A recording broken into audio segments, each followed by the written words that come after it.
I'm Crystal Washington, technology strategist and futurist. And I'm Karen McCullough, the millennial evangelist who helps you adapt to change. And today, we want you to rethink it forward. And by rethink it forward, we mean that there are things that may have worked for us in the past that aren't going to work for us in the future. And if we were to be really honest, they're not even working for us right now.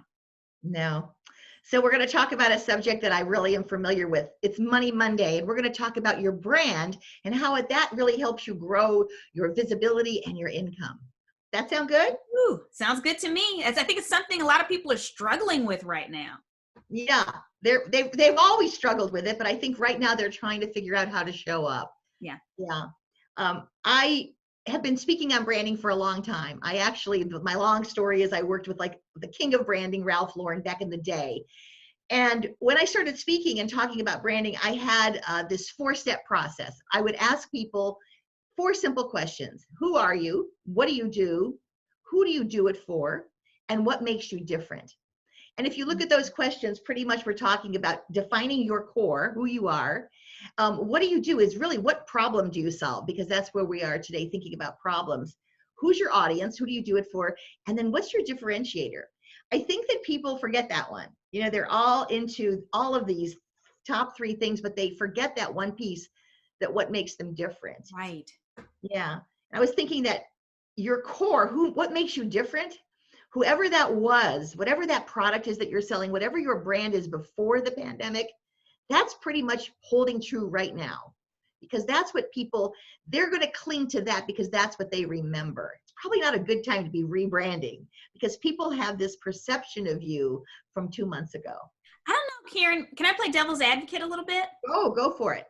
If your brand sucked before, this is a good time to reevaluate. Also, here's the thing. I actually agree with you in the sense that for many of us, it is just bringing that forward. But can I be really frank? Go for it. What are we doing here, Frank? Good point. Some topics. So for instance, we're speakers, right? But there's authors. There's many things that people do. Some items have lost relevancy right now, right? So let's say that if you are an expert on, I don't know, let's say etiquette, particularly table etiquette. Table etiquette, right? No one cares about that right now. And most of the time we're eating alone or we're eating with sloppy family members we're trying to get away from anyways, right? So I think in that case, maybe the core is the same, but you have to pivot. Maybe you go into webinar etiquette. But I do think we have to make sure we're staying relevant, because I am seeing some things from people and it's just like, oh, you didn't get the message that boat has sailed. I agree, but I think so, because I want to use the word creative. My whole idea of brand is really that the brands have personality. And it's what do people think? And I guess you are exactly right. I am totally pivoting a lot of my topics into things that are much more relevant. But with that pivot, I'm bringing me into it. So I am bringing this core. So I am fun. I'm known for that. Yes. So I can't come in and do really serious webinars right now on the 5 big problems in the world because it's not my brand. Right. So I think we're looking at, and I like this, that we're looking at it from 2 different perspectives, right? Yeah. So I think the other thing that's happening right now is when we talk about our brands and what they need to look like now, I also think that we do have to shift how we're delivering that brand. So, Karen, you and I, oftentimes we both speak to like sales audiences right now, right? I actually stopped my outgoing salesperson. I paused her contract because it's weird, like calling people right now or emailing people right now saying, hey, buy from me. This is the time. Or because of COVID-19, having a good speaker is more important than ever before. It might be true on a web, but it just feels yucky. I don't know. What do you think?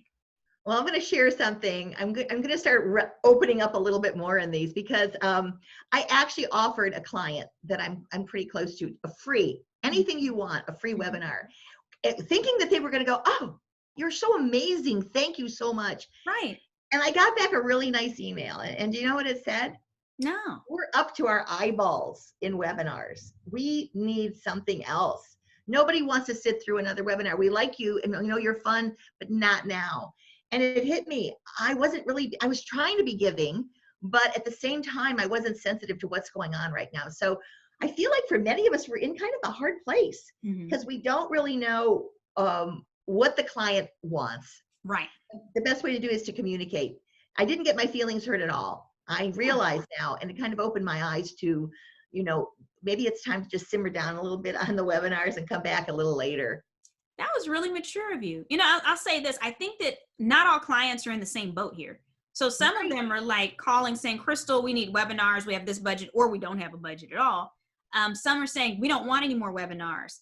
Can you do videos? And that's when I'm like, can we do micro videos, like short ones? Because I think no one wants to sit through a 60-minute video. I don't want to sit through recording a 60-minute video anymore.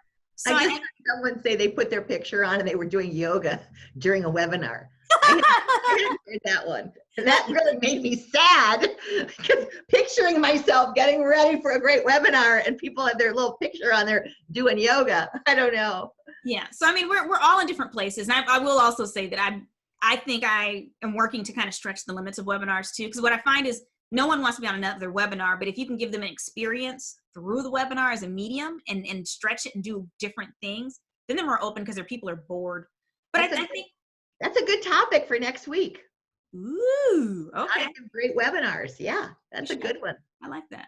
So yeah, but I think whatever your brand is, Karen, I think you're absolutely correct. How do we take that brand and bring it into right now? Are there any brands or people that you're seeing that you think are like killing it?